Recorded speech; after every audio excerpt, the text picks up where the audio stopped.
NCC को आप लोग हल्के में लेने की गलती नहीं कीजिएगा। ये आपको इस उम्र में इतना डिसिप्लिन बना देता है कि आने वाले 10 साल बाद आप लोग का इसका अनुभव होगा। हुआ क्या कि एनसीसी को बहुत सारे लोगों ने तो हल्के में ले लिया। इस गलती में नहीं करना है आप लोगों को, इतना आगे लेके जाना। इसको आपकी जिम्मेदारी बनती है कि अपनी बटालियन का नाम को पूरे इंडिया लेवल पे अपने बटालियन के नाम को रोशन करना है। हमको आज भी याद है कि जब हम एनसीसी लिए थे तो उस समय जब एनसीसी में वर्दी डिस्ट्रीब्यूट की बात हो रही थी कि अब वर्दी मिलेगी, तो इतना मतलब वर्दी हम लोग के टाइम पे क्या था, जितने लड़के थे उससे थोड़ी सी वर्दी कम थी, तो हम लोग को लगा कि पहले जाओ पहले मिल जाएगा। तो हम लोग पूरी तरह से भीड़ में लाइन लगा के खड़े थे लोग वर्दी लेने के लिए। तो उस टाइम हमारे जो प्रिंसिपल साहब थे उनसे थोड़ा सा इंटरेक्शन मेरा ठीक ठाक हो जाता था। वो हम लोग को फिजिक्स पढ़ाते थे। तो लाइन में जब वो हमको लगे हुए देखे ना, तो वो हमको बोले कि तुम क्यों एनसीसी करना चाह रहा हो। तो उन लोगों को ऐसा लग रहा था कि नहीं, एनसीसी मतलब ना एक नॉर्मल या फिर ऐसे एनसीसी एजुकेशन से थोड़ा सा हट जाता है, तो ऐसी भावनाओं को तोड़ना है। और पहले क्या था कि लगता था कि जो एनसीसी में बहुत ज्यादा लोग आगे जाके नहीं कुछ कर सकते। उस समय हमको बड़ा बुरा लगा था इस चीज को, क्योंकि मेरी दिल से ख्वाहिश थी बचपन से ही कि हमको फौज में जाना था। और फौज में जाने के लिए जैसे मैच खेलने के लिए आजकल आईपीएल कैसे है, उस तरह समझिए कि फौज का ये आईपीएल है। यहाँ पे बढ़िया प्रदर्शन कीजिए, यहाँ से आपको जाने के लिए आसानी होगी यहाँ पे। तो हमको लगा था कि उस समय तो हम छोटे थे, 10th पास किए थे, जैसे आप लोग की एज के थे हम। तो थोड़ा हमको लगा कि भाई सर ने ऐसा क्यों किया कि तुम क्यों फौज में जाना चाहते हो, मतलब ऐसा लग रहा तुम क्यों एनसीसी में जाना चाहते हो। तो फिर हमने सोचा था कि शायद जिंदगी में कुछ ऐसा होगा कि जो उन्हें बताएंगे जाने के बाद कि सर हम इसलिए एनसीसी में जाना चाहते थे। तो बाद में हम भी इंटर पास किए, एनडीए के लिए गए। वहाँ पे आपको पता है कि उसमें मेडिकल थोड़ा सा टफ होता है। तो मेडिकल में मेरा हाथ देखेंगे ना, ये गजब का टेढ़ा है। तो हमको पहले पता नहीं था वहाँ पे, लेकिन तैयारी तो हम लोग की फौज की थी। तो जो डिसिप्लिन एनसीसी ने दिया, उस डिसिप्लिन को आज भी हम लोग फॉलो करते हैं। कैंप का दिन जब सर हमारे पास जब आए सर की ओर से और कि एनसीसी कैंप में जाना है, सीएटीसी कैंप, तो हम भी वो सीएटीसी कैंप किए। हम कहे चलो इसी बहाने हमको अपने पुराने बचपन के दिन जीने के लिए एक बार उस याद को दोबारा ताजा किया जाए। हम लोग जब एनसीसी में थे कैंप में, तो जब कर्नल साहब हम लोग का एक छोटे से, जैसे आपका तो हेडक्वार्टर में एनसीसी है यहाँ पे, तो हेडक्वार्टर में हर सुविधा रहती है, जैसे फायरिंग रेंज है, एक हेडक्वार्टर ठीक था। तो हम लोग का ना किसी कॉलेज में गया था, तो वहाँ फायरिंग रेंज वगैरह उतना नहीं थी, और हेडक्वार्टर को एनसीसी के रिक्वायरमेंट के हिसाब से ही बनाया जाता है। बट वो तो एक नॉर्मल सा कॉलेज था। वहाँ कर्नल साहब का वो टेंट लगाना, फिर जब वो आते थे इंस्पेक्शन में, तो हम लोगों ने काफ़ी मेहनत करते थे। रात में ऐसे हो गया कि अमूमन 7वें या 8वें दिन आते हैं लोग इंस्पेक्शन के लिए, जो हेडक्वार्टर में जो कैंप नहीं होता है वहाँ पे। तो जब कर्नल साहब आए तो हम लोग रात में उठ के पूरा सफाई वफाई किए कि सुबह आने वाले हैं, झाड़ू उड़ू सब मारे थे हम लोग वहाँ पे। आज भी वो दिन याद आता है कि जो मेहनत किए थे, बहुत अच्छी वो दिन थे। आप लोग को अभी क्या है, ये जीवन जी रहे हैं, 10 साल बाद जब आप कामयाब हो जाएंगे, कभी ऑफिस में बैठेंगे, कभी कोई एनसीसी वाला अगल बगल में दिखेगा, तो आपको याद आएगा ये दिन, तो बहुत खुशी होगी। तो आप लोग भी मेहनत कीजिए। ये उम्र जो है ना, ये बहुत ज्यादा आप में ऊर्जा देता है। इस उम्र में आप बहुत मेहनत कर सकते हैं, लेकिन इस उम्र में यदि आप समय को गंवा देते हैं, मतलब आप अमृत से पैर धुल लेते हैं। समय से मूल्यवान दुनिया का कोई चीज नहीं है। वर्तमान का समय दुनिया का सबसे मूल्यवान चीज है। आप कितना भी पैसा खर्च करके बीते हुए कल को नहीं ला सकते। इसलिए जी जान लगा के मेहनत कीजिए, या तो कर लीजिए या तो फिर छोड़ दीजिए, मतलब असमंजस के जीवन में नहीं रहिए।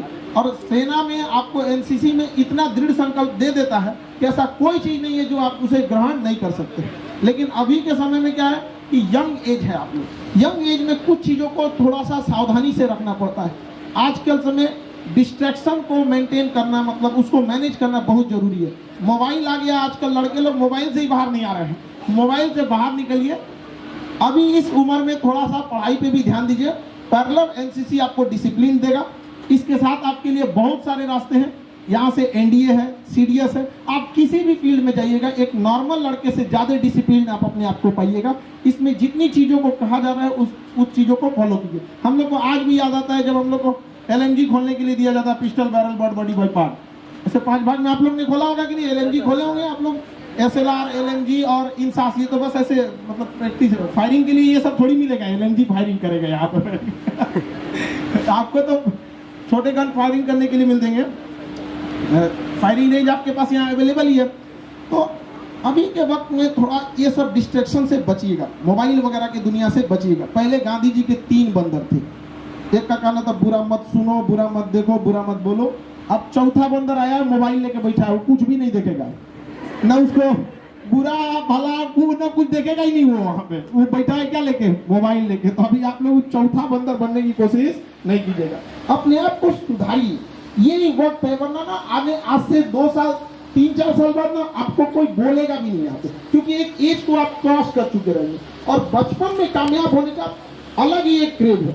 गाड़ी निकलने से पहले गाड़ी आ जाए, समझ रहा कि नहीं लड़के लोगों को? एकदम ऑफिसर बन के आना है यहाँ पे, अपने अपने जिला अपने गांव का नाम रोशन करना है। आज सर झुका के पढ़ लीजिए, वादा करते हैं जिले में सबसे ऊंचा सर आपका होगा यहाँ पे। और माँ बाप ने जिस उम्मीद को देगा आपको, उस उम्मीद पर आप लोग को खड़ा उतरना है। इस कम एज में जितना मेहनत कर लीजिए बहुत बेहतरीन रहेगा आप लोगों के लिए। थोड़े थोड़े चीजों को थोड़ा सा संभाल के रखिएगा। इस एज में लड़के लोगों की थोड़ी सी गलत रास्ते पे ही भटक जाते हैं, पैसे का दुरुपयोग करने लगते हैं। देखिए, कोई गरीब अमीर ये सब चीजों से हट के रखिएगा। विद्यार्थी जीवन जीने के लिए जितना सिंपल जीवन जिएगा, आगे का जिंदगी उतनी अच्छी रहेगी। अभी के समय में कुछ लड़के लोगों को देखते हैं एक्स्ट्रा पैसे आ जाते हैं, एक्स्ट्रा गार्जियन लोगों में, गार्जियन को भी कहते हैं कि थोड़ा सा संभल के दे, वरना आगे जाके बहुत लॉस होगा। पैसे का बहुत सदुपयोग करना चाहिए। पैसे के पास अपनी जुबान नहीं होती है, लेकिन जिसके पास पैसा होता है बहुत बोलता है। वो पैसे का सदुपयोग करना चाहिए। पैसा कहता है कि भाई आज हमें बचा ले, कल हम तुम्हें बचा लेंगे। तो पैसा और समय का उपयोग बहुत अच्छे से कीजिएगा यहाँ पर। और थोड़ा यंग एज में क्या है कि थोड़ा सा आप लोग एनर्जेटिक ज्यादा रहते हैं और इसको गलत डायरेक्शन में लेके चले जाते हैं, लड़ाई झगड़े से। इस सब चीजों से बचिएगा। लड़ाई झगड़े का बहुत शौक है, चलिए बॉर्डर पे, तब वहां किया जाए, पूरी दुनिया देखे वहां पे। ये छोटे मोटे गांव में तू मैं वाली लड़ाई से क्या मतलब बनता है? यंग एज में थोड़ी भाषा का ध्यान रखिएगा आप लोग, क्योंकि हम लोग 3 साल में सीख जाते हैं बोलना और पूरी जिंदगी सीखते रहते हैं कि बोलना क्या है। इसलिए भाषा शैली ध्यान रखिएगा। और गुस्सा पे कंट्रोल बहुत जरूरी है। यंग एज वालों को हम विशेष करके बोलते हैं, थोड़ा सा गुस्सा पे कंट्रोल रखिएगा, क्योंकि गुस्सा वह जड़ है जिसके पेड़ का नाम है अहंकार। जब आप गुस्सा होते हैं ना, तो आप में अहंकार झलकने लगता है। जैसे गुस्सा हो जाएंगे, देख लेते हैं आज में, तो डायरेक्ट अहंकार घमंड नहीं आता है, पहले क्या आता है? गुस्सा।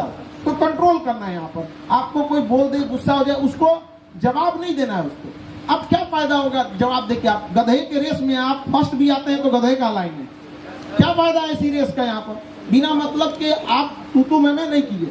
अगर आपको किसी को जवाब ही देना है तो कंधे पे स्टार लगा के जवाब दीजिए उसके पास, देखो भैया हम जवाब देने आए हैं। साइलेंट रह के जवाब दीजिए, silent is the best answer. वहां पे आप शांति से काम कीजिए, कामयाबी से उसको क्या जवाब दीजिए।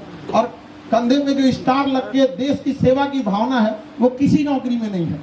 आप कोई भी नौकरी कर लेंगे, आपको नौकरी तो मिल ही जाएगी, जीवन जी जाएगा, लेकिन जो रियल में लाइफ है वो फौज ही आपको देती है। चाहे वो फौज के कोई भी विंग्स हो, वो जो जिंदगी के हर हिस्से, लोग कहते हैं भारत मेरा कैसा, जिस दिन फौज में जाएंगे आपको कमोबेश पूरा भारत देखने को मिल जाएगा। कश्मीर के बर्फीले पहाड़ से लेके थार का वो मरुआ स्थल, जहाँ पापड़ रख दीजिएगा बालू पे ना तो सीख जाता है पापड़, आग लगाने की जरूरत नहीं है। वहां पे जेब में लेके पापड़ ढूंढते रहो, सेक के खा लेना वहां पे। और वो पूर्वोत्तर के जंगल से लेके बाढ़ का मैदान, तटीय क्षेत्र से लेके पूरा भारत देखने को मिलता है, और आपको इसी वर्दी के साथ। और कंधे पे जब 2 तारे लगेंगे ना, 2 stars on our shoulder are for valuable than millions stars in the sky. उस आसमान के लाखों तारे से ज्यादा रहने लगते हैं। तो आप लोग जी जान लगा के मेहनत कीजिए और अपने कंधों पे वो स्टार लाइए। और माँ बाप को देखिए, बुढ़ापे में उनके 10 बीमारियां ऐसे भाग जाएगी बिना दवा के। माँ बाप और शिक्षक क्या चाहते हैं आपसे? आपका नाम रोशन हो। बाकी बुढ़ापा में क्या चाहिए माँ बाप को? 3 टाइम की जगह 2 ही टाइम खाते हैं, 4 की जगह 2 ही रोटी खाएंगे, लेकिन वो आपको आगे बढ़ना चाहते हैं। माँ बाप और शिक्षक, ये 3 ऐसे लोग हैं जो अपने विद्यार्थी, अपने बेटों से हारना चाहते हैं। हम लोग चाहते हैं कि नहीं? हम लोग भी यही चाहते हैं कि आप लोग इतने आगे जाइए कि आने वाले कल के समय हम आपके ऑफिस में आए तो आप ही लोग से पूछ के आना पड़े, मे आई कमिंग सर। उस समय हम लोग को बहुत गर्व महसूस होगा। हम लोग क्या चाहते हैं कि इतनी बुलंदियों पे जाए ताकि फख्र हो ये कहते हुए कि हमने इस बच्चे को पढ़ाया था। आने वाले समय में आप लोग भी बहुत बेहतरीन मेहनत कीजिए और सक्सेस होइए, और ऐसा काम कीजिए ताकि हमें भी वो पल याद आए कि ये वही बच्चे थे जिनके सामने हम गए थे इनके कैंप में आके हम मीटिंग किए थे, ये यादगार बन जाए आप लोगों के लिए। तो इस चीज को आप लोग अपने मन में ठान के रखिएगा कि ये जीवन मिला है ना, ये कलम की तरह है, जीवन कलम की तरह। इससे पहले कि इस कलम की स्याही खत्म हो, एक ऐसी कहानी लिख दे कि सदियों तक उस कहानी को लोग पढ़ें।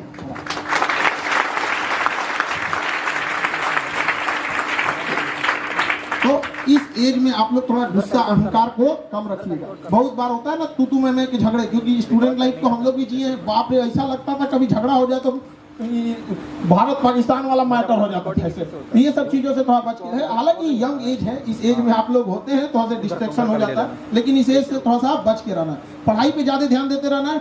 एनसीसी में जो डिसिप्लिन सिखाया गया, इसको घर तक में आप लोग को इम्प्लीमेंट करना है। हर चीज को एकदम, मतलब जो आपका जो अगल बगल के सराउंडिंग्स को क्लीन रखना, अपने आप में डिसिप्लिन रखना, टाइम का पंक्चुअल होना, ये सबसे बड़ी चीज है। अगर कोई चीज फौज में अगर कोई चीज 1 बजे है ना तो 1 बजे होगा, 5 बजे है तो 5 बजे होगा। टाइम मैनेजमेंट बहुत बड़ी चीज है, और आज के समय में समय का मैनेजमेंट करना बहुत जरूरी है, क्योंकि समय के पास इतना समय नहीं है जो आपको दोबारा समय देगा। आपको आज आप समय को बर्बाद कीजिए ना, कल पक्का आपको बर्बाद कर देगा।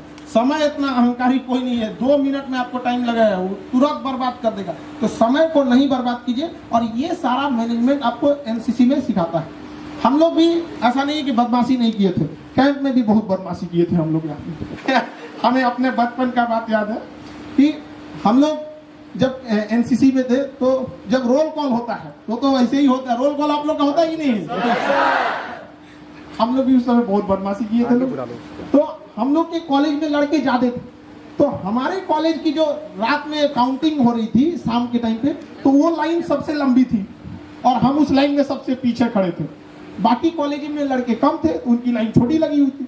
अब वो पीछे लड़के बात कर रहे थे सब। अब भाई बात करेंगे तो फिर डिस्टर्ब तो होगा ना। तो हम लोग में ना एक नेपाल के थे हवलदार थापा करके थे, तो नेपाल के थे और बहुत स्ट्रिक्ट थे। वो छड़ी लेके आए और पूरे राउंड करने लगे पीछे से। अब मेरे क्लास की लाइन तो सबसे लंबी थी और हम सबसे पीछे, तो हमारी नजर पड़ गई, अरे बाप रे बाप, यहाँ तो लेके आए हैं, पीटना चालू कर दिए यहाँ पे। और वो ना पीट रहे थे सबको। तो मेरे आगे वाला लड़का बहुत बोल रहा था, खूब बोल रहा। हमको लग गया ये पक्का पिटाने वाला है, और हम देख लिए थे। हम उसको कहें कैसे कि अरे भैया वो देख रहे हैं तुमको, अभी धोने वाले हैं तुमको। वो चुप ही नहीं हो रहा है। और उसकी इतनी खराब आदत थी, मतलब कुछ लड़के नहीं वो खैनी वगैरह खाने लगते थे। अरे गधा उसमें खा रहा था, वो डिसिप्लिन उसको समझा रहे थे, और वो पीछे से आ गए। और पीछे से आने के बाद वो न बात कर रहा था, बस वो नीचे बैठ के उसको झांक रहे थे ऐसे कि क्या बात कर रहा है। उसको पता नहीं था। हमसे पूछ रहा है, भाई कोई दिक्कत नहीं ना? हम कैसे बोले कि भाई तुम्हारे बगल में बैठे हुए हैं। तब तक वो गधा क्या हुआ ना, उसको जितना खाना था खाया, उसके बाद जो झाड़ा तो उनकी आंख में झाड़ दिया। तो नीचे बैठे थे साइड में, उनकी आंख में झाड़ दिया। अब उनका गुस्सा 7वां आसमान पे। हमको कहीं इसको पकड़, यहाँ पर उसको इतना घुलटिया मरवाया गया, इतना दौड़ाया गया। उसके बाद से वो आज भी डिसिप्लिन रहता। आज भी उससे पूछे भाई कहीं नहीं खाना धोया, हम उसी दिन कसम खा लिए थे छोड़ देंगे यहाँ पे। ऐसा धोया था ना कि उसको आज भी दिन याद है। अभी वो एक एमएनसी में जॉब करता है, तो एक बढ़िया धुलाई उसकी हमेशा के लिए एक आदत छुड़ा दिया कि नहीं छुड़ा दिया। तो एनसीसी का ये जो धुलाई है, आप लोगों को भी कभी कभी अगर अनडिसिप्लिन होंगे तो इस टाइप का धुलाई मिलना भी जरूरी है। तो कुछ चीजें याद आती है, बहुत बेहतरीन लगती है एनसीसी की वो चीजें। मेहनत से करना है आप लोग को काम, और यही एज है आप लोग को आगे बढ़ते रहने की। ऐसे इतना मेहनत कीजिए ताकि आने वाले समय में हर आपके बटालियन को आप पे गर्व हो कि ये लड़का हमारे बटालियन का था। हिंदुस्तान लेवल पे आपको आपके नाम को ले जाना है। अभी सर जैसे बता रहे थे कर्नल सर कि खान सर चीजों को बहुत आसानी से समझा देते हैं। ये सब चीजें फौज में ही हम लोग को बचपन से ही, जब लोग एनसीसी में आए वहां से सीखे, तो देखा गया कि कितना भी टफ चीजें क्यों ना हो, आर्मी वालों के चेहरे पे कोई सिकन ही नहीं रहता है। कारगिल जीतना हाँ हो जाएगा यहाँ पे, अरे कारगिल पे चढ़ना मुश्किल हो जाता है, जीत के लेके चले आए इन लोगों ने वहां पे। तो जो वहां से मोटिवेशन मिला ना, दुनिया का कोई भी चीज है कितना भी टफ है, उसको तोड़ ताड़ के एकदम सरल बना ही देना है यहाँ पर। तो ये सब जज्बों को आप लोग को अपने साथ भी रखना है, और आने वाले समय में आप लोगों को भी अपने बटालियन, अपने गांव, शहर, मोहल्ले का नाम को रोशन करना है और पूरे विश्व, भारत लेवल पर इस चीज को आगे ले जाना है। एनसीसी के पास बहुत ही अपार संभावना है चीजों को सही करने की। आज भी देखिएगा, जब कोई बड़ा ऑर्गेनाइजेशन होता है, जैसे कुंभ का मेला हो गया या फिर बिहार में छठ हो गया, उस समय भी ट्रैफिक की जिम्मेदारी घाट पे आप लोग बहुत बखूबी निभाते हैं और आप लोग को देखकर बाकियों में ये चीज डिसिप्लिन रहना चाहिए, क्योंकि आप अपना नहीं बल्कि उस वर्दी का सम्मान कर रहे हैं जो आपको इतने कम उम्र में दिया गया है। तो इसका सम्मान भी बचा के रखना है, ताकि जब आप सड़क से गुजरे तो लोगों को एक आभास हो कि आने वाले कल के ये वही सिपाही हैं जिनके हाथों में देश की कमान होगी। इतना डिसिप्लिन आपके अंदर होना चाहिए, समझा? वही शेड्यूल, अभी कुछ दिन, अभी सिलेबस भी कमोबेश वैसे ही है। तो हम लोग के समय का था वो 2 दिन, तो 2 दिन हम लोग के टाइम पे शुरुआत में ना हम लोग को बड़ा टफ लगने लगता था, भैया ये कैसे होगा, कदम ताल ये सब चीजें होगी। लेकिन धीरे धीरे इतना इंटरेस्ट जग गया। फिर कैंप में जब हम लोग जाने लगे तो बहुत सारे लड़के का कहना था कि तुम कैंप में जा रहा है पढ़ाई छोड़ के, ऐसा बात बोलते थे लोग कि कैंप में जा रहे हो पढ़ाई छोड़ के। उन लोग से हम आज पूछते हैं, कौन सा तुम नासा का वैज्ञानिक हो गया भैया, तुम तो कैंप में नहीं गया था। हम लोग तो गए थे, छोड़ के गए थे। हम केवल कुछ दिन, 10 दिन छोड़ के गए थे, 10 दिन के बाद आए ना, तो उस चीज को हमने मैनेज कर दिया। और यही मैनेजमेंट हम उस 10 दिन में सीखे थे कि जो हमारी रिस्पॉन्सिबिलिटी है उसे हमें हर हाल में पूरा करना है, चाहे वो समय हम अपने सोने के बचे हुए समय से काट के क्यों ना पूरा करें, लेकिन हम उस चीज को पूरा करेंगे यहाँ पर। तो आप लोग भी अगर कैंप में आए तो अपनी उस जिम्मेदारी से मत भूलिएगा, क्योंकि आपको हर क्षेत्र में आगे जाना है। शिक्षा आजकल बहुत, देखिए एजुकेशन का है ना, अब बहुत कंपटीशन टफ होते जा रहा है। पहले बहुत कम लोग एजुकेशन में आते थे, लेकिन इधर देखिएगा 10 सालों से हर कोई पढ़ाना चाह रहा है। अब कोरोना के बाद सब लोग को देखिएगा, आज आपके गांव में कोई ये नहीं कहेगा कि नहीं, अब हर व्यक्ति पढ़ाना चाह रहा है। और हम लोग का भी उद्देश्य यही था, शिक्षा को इतना सस्ता कर दिए कि हर लोग पढ़ने लगे। लेकिन इससे आप लोग के लिए क्या हो गया, अब हर इंसान पढ़ने लगा है, तो कंपटीशन पहले से बहुत ज्यादा टफ हो गया। तो आप लोग को इन भी चीजों का सामना करना पड़ेगा कि कंपटीशन डे बाई डे क्या होते जा रहा है, टफ होते जा रहा है। पढ़ाई में कुछ चीजों का आप लोग ध्यान दीजिएगा, जैसे हर कोई चाहता है कि पढ़ लिख के अच्छा बने, हर कोई चाहता है कि सिलेबस को टाइम से कवर करे, लेकिन कुछ बच्चों को पढ़ने में मन नहीं लगता है। तो थोड़े इस सब चीजों पे भी ध्यान दीजिएगा। आप प्रॉपर नींद लेते रहिए, क्योंकि अगर आप जगे रहेंगे ना तो कभी अच्छा से काम नहीं कर पाएंगे। लेट सपोज कि अगर किसी को सुबह उठने में बहुत दिक्कत हो पा रही है, उसे जबरदस्ती उठा दीजिएगा, पूरा दिन भर पागल होते रहेगा यहाँ पे। लेकिन एनसीसी में तो आपको दिन भर इतना थका, हम लोग को तो एनसीसी का आज भी याद है, वो कैंप का दिन इतना ना जान ले लिया जाता था दिन भर में कि बिस्तर पे जाते पता ही नहीं चलता नींद कब आ गया यहाँ पे, ऐसे सो जाते थे। मेरे बगल में एक लड़का था, रात को उठ के करा 1 2 1, हम क्या चुप करा कहीं, एक तो थोड़ा सा सोने को मिला, तुम रात में उठ के एक, वो सपने में था, उसको पीट दिया था किसी ने उनको सपने में। तो एनसीसी में तो इतना ना आपको मेहनत करा दिया जाता है कि नींद कौन पूछ रहा है वहां पे, नींद आता है कि नहीं प्रॉपर, अरे बढ़िया से नींद आता है, हमको भी आज भी याद है वो। तो लेकिन अगर रेगुलर डेज में आप प्रॉपर नींद लीजिएगा ना, क्योंकि पढ़ाई लिखाई बहुत ज्यादा जरूरी है एक अच्छे इंसान बनने के लिए। देखिए शिक्षा का मुख्य उद्देश्य नौकरी पाना नहीं है, शिक्षा का मुख्य उद्देश्य एक काबिल इंसान बनना, ताकि सड़क पे चले तो एक केवल वो नहीं, जनगणना के काम में नहीं, पढ़े लिखेंगे नहीं तो बस जनगणना के काम में आएंगे, और क्या करिएगा। वैसे भी हम लोग इतने आगे जा चुके हैं, तो जनसंख्या के मामले में हम लोग पूरी दुनिया को टॉप कर गए। तो हम लोग को एक शिक्षित होकर समाज में एक शिक्षित व्यक्ति नहीं होता है, मानव संसाधन होता है। संसाधन मतलब क्या होता है, रिसोर्स होता है जो हमारे किसी काम में आता है। तो हमें मानव न बन के अपने अंदर वो काबिलियत डेवलप करना है कि हर मानव अपने आप में क्या रहे, संसाधन रहे, कि आपके कमी से कहीं ना कहीं कोई काम रुक जाए, अपने आप को इतना काबिल बना के रखना है। तो अपना नींद प्रॉपर लेते रहिएगा, प्रॉपर आप बैलेंस मतलब भोजन वगैरह को देखिए, आजकल के लड़का लोग जंक फूड खा के 4 वो बीमार पड़ते रहेगा। तो कंपटीशन की दुनिया है, खुद को स्वस्थ भी रखना है, ये भी अपने आप में एक डिसिप्लिन है। और उसके बाद आप प्रॉपर एग्जाम को लेकर मेंटेन रहिएगा। इस 10 दिन के दौरान जो जो चीजें आप लोग की क्लास स्कूल में छुट्टी होगी, जाने के बाद उस चीज को आप लोग को मेंटेन कीजिएगा। इसमें ए वाले भी है एनसीसी, ए बी वाले और सी मतलब बी ज्यादा है। हम लोग बी और सी किए थे, तो हम लोग के टाइम पे हम लोग पता नहीं क्यों ए नहीं किए, अच्छा सी वाले निकल गए। तो हम लोग ना ए नहीं कर पाए थे, क्योंकि उस समय हम लोग को उतना जागरूक, हम लोग क्या कॉलेज में ये था भी नहीं। हर कॉलेज में नहीं होता है, हम लोग के समय तो नहीं था, वो स्कूल वाले में था। हाँ, 9-10 में था स्कूल वाले में, तो हम लोग के अच्छा हर कॉलेज में एनसीसी की सुविधा हमारे टाइम पे नहीं थी।